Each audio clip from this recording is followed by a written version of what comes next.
안녕하세요, 올드트레일입니다. 제가 오랜만에 신발 리뷰를 하게 됐는데요. 신발 리뷰 채널로 올드트레일을 시작을 했는데 고비 사막 다녀오고 뭐 준비하고 또 다녀와서는 또 영상 편집하고 하느라고 신발 리뷰를 한동안 못하다가 드디어 좀 여유가 생겨서 신발 리뷰를 다시 하게 됐습니다. 기존에 언박싱 했던 모델부터 오늘 할 모델은 아식스의 젤 님버스 25입니다.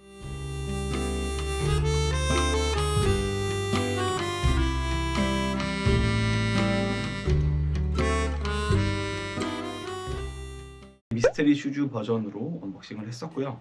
제가 제목을 그렇게 달려고 해요. 클라우드 몬스터 이후 최고다. 저는 로드러닝을 거의 조깅만 하는 러너입니다.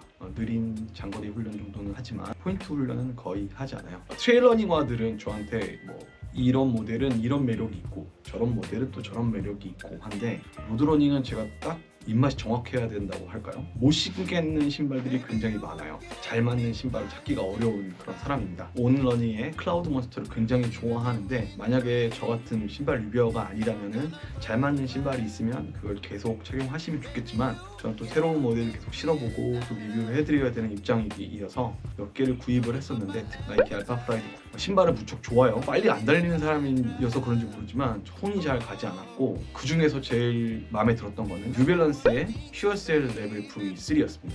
그 신발은 굉장히 가볍고 미드솔도 굉장히 편하고 그 신발도 굉장히 괜찮은 신발인데 한 7, 8kg가 넘어가면은 미드솔이 좀 꺼져가지고 지면에 발의 느낌이 느껴지더라고요. 그 느낌은 저는 별로 좋아하지 않거든요. 10kg 이상 잘 안 뛰게 되더라고요. 편한 로드러닝화들을 계속 찾아다니면서 사실 몇 개 더 신어봤었는데 레벨 3만큼도 괜찮은 신발이 사실 없었어요. 젤 님버스를 이제 빌려가지고 몽골에서 조깅할 때 이 신발로 달렸었거든요.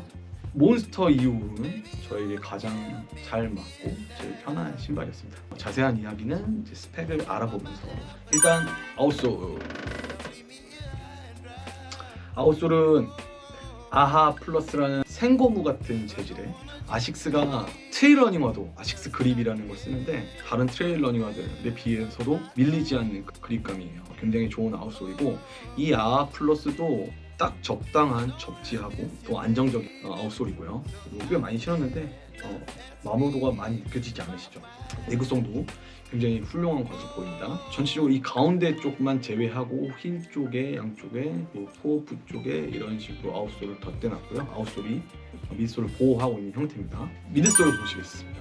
미드솔은 기존의 젤 님버스 24에서 사용됐던 FF 블라스트 플러스 폼의 FF 블라스트 플러스 에코를 붙였으니까 재활용 소재가 좀 많이 사용이 된 것 같고요. 이전 버전에 비해서 굉장히 많이 스택이 올라갔음에도 불구하고 무게는 거의 같아요. 그러니까 이 미드솔이 부피가 있지만 밀도는 낮은 미드솔로 볼 수 있겠죠. 미드솔의 높이는 힐 쪽이 40.5, 포어프 쪽이 32.5로 오프셋은 8mm입니다. 40mm를 넘어가는 풀맥스 쿠션화라고 생각하시면 될 것 같아요. 14버전에서는 10mm 드롭이었거든요. 8mm 드롭은 전체적으로 요새 추세죠. 드롭이 그렇게 높지 않고 맥스 쿠셔닝에 이전에 님버스 시리즈에서 체인지가 많이 된 거라고 볼 수 있습니다. 이렇게 미스테리 슈즈라고 해서 홍보했던 것도 빅 체인지가 있었기 때문이라고 생각을 해요. 어퍼를 보시겠습니다. 어퍼는 니트 메쉬 어퍼라고 하더라고요. 굉장히 부드럽고 신축성이 좋아요. 조금 통기성은 떨어지는 것 같아요. 요새같이 더울 때 아무래도 좀 답답한 느낌이 있지만 가을 넘어가면 좋을 것 같고 제가 아식스에서 가장 좋아하는 부분입니다. 힐 쪽도 굉장히 단단해서 거의 안정화처럼 뒤꿈치를 꽉 잡아줍니다. 중립 쿠션하지만 굉장히 안정성이 높다. 이런 기조는 계속 가져갔고요. 젤 님버스이지만 젤이 보이지 않잖아요. 쪽에만 아주 조그만 젤을 삽입을 해놨다 그래요. 이제 아식스가 드디어 젤을 거의 포기한 거죠. 혀는 쭉쭉 좀 늘어나는 신축성이 되게 좋은 혀고요. 신발끈도 잘 풀리지 않는 그런 되게 평범하고 좋은 끈입니다. 인솔은 오솔라이트에 좀 두꺼운 쿠션감이 들어가 있는 인솔인데 저는 올해부터 이렇게 맞춤 인솔을 사용했어요.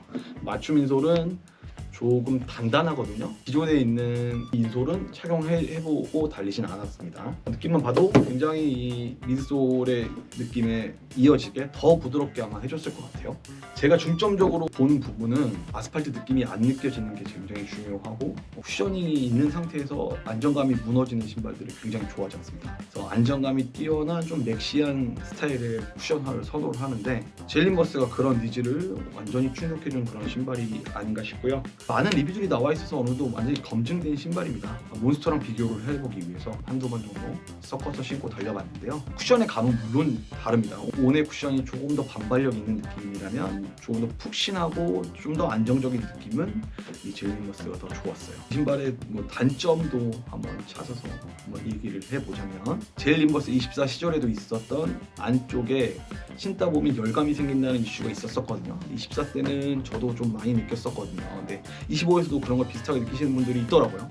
저는 인솔을 바꿔서 끼워서 그런지 몰라도 열감이 거의 잘 느껴지지 않았습니다. 빨리 달리시는 분들한테는 적합한 신발은 확실히 아닙니다. 반발력이 느껴지는 신발은 아니에요. 몬스터 같은 경우에는 제가 물론 조거지만 조금 빠른 템포로 4분대 러닝을 하려고 할 때도 자연스럽게 좀 밀어주는, 통통 튀겨주는 느낌까지도 있는 신발이었는데, 님버스는 이제 제가 4분대로 달리려고 하면 자연스럽게 밀어준다기보다는 제가 좀 더 힘을 써서 앞쪽으로 튀어나가려고 힘을 좀 더 써야 되는 느낌이 들더라고요. 리커버리 조깅화로 적합할 것 같고요. 중립 쿠셔너들도 카본 레이싱화까지는 아니더라도 레이스에서 충분히 사용할 만한 신발들이 많은데, 젤린버스는 그렇진 않아요. 또 워킹 리피님이라고 걸으시면서 신발 리뷰하시는 분인데 10mm가 넘다 보니까 살짝 안정감이 흐트러진다는 얘기를 하시더라고요.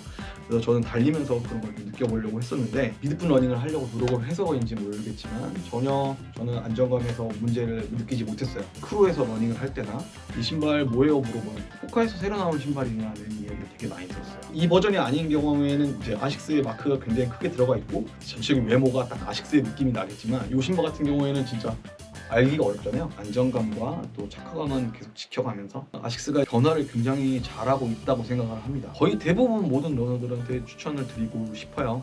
빠른 러너들이라고 해서 조깅을 안 하는 건 아니니까 리커버리화로 또 데일리 트레이닝화로 추천을 드리고, 한 신발로 트레이닝부터 레이싱까지 끝내고 싶다 이런 분들한테는 이거보다 더 나은 선택지가 있을 겁니다. 오랜만에 또 저랑 잘 맞는 신발 만나서 좋았고요. 저는 또 다른 신발 리뷰, 또 달리는 영상을 통해서 만나 뵙도록 할게요. 감사합니다.